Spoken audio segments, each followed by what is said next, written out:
சபா கிளம்போங் கம்போங் சென்றாகாசே பகுதியில் இன்று காலை நிலச்சரிவு ஏற்பட்டு ஒரு வீடு மண்ணில் புதைந்தது. சம்பவத்தின் போது சம்பந்தப்பட்ட வீட்டில் 9 குடும்ப உறுப்பினர்கள் இருந்ததாக கூறப்படுகிறது. இன்று அதிகாலை தொடர்ந்து பெய்த கனமழை காரணமாக சுமார் 10 மணி அளவில் இந்த நிலச்சரிவு ஏற்பட்டுள்ளது. இதில் 7 பேர் காணாமல் போன நிலையில் 2 கிராம மக்களால் மீட்கப்பட்டுள்ளனர். எனவேதான் காலை 10:02 மணியளவில் இந்த சம்பவம் குறித்து அவசர அழைப்பு கிடைக்கப்பெற்றதாக சபா தீயணைப்பு மீட்பு இலாகா இயக்குனர் மொஹமட் பிசார் அசீஸ் கூறினார். இதையடுத்து ஜாலான் லிந்தாஸ் நிலையத்திலிருந்து ஒரு தீயணைப்பு வாகனத்துடன் 12 தீயணைப்பு வீரர்கள் சம்பவ இடத்திற்கு விரைந்தனர்.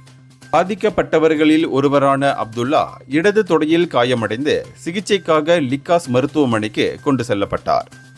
மேலும் காணாமல் போனவர்களை தேடி மீட்கும் பணிகள் தொடர்ந்து நடைபெற்று வருகின்றன. இந்தியர்களின் இதய குரல் மக்களோசை.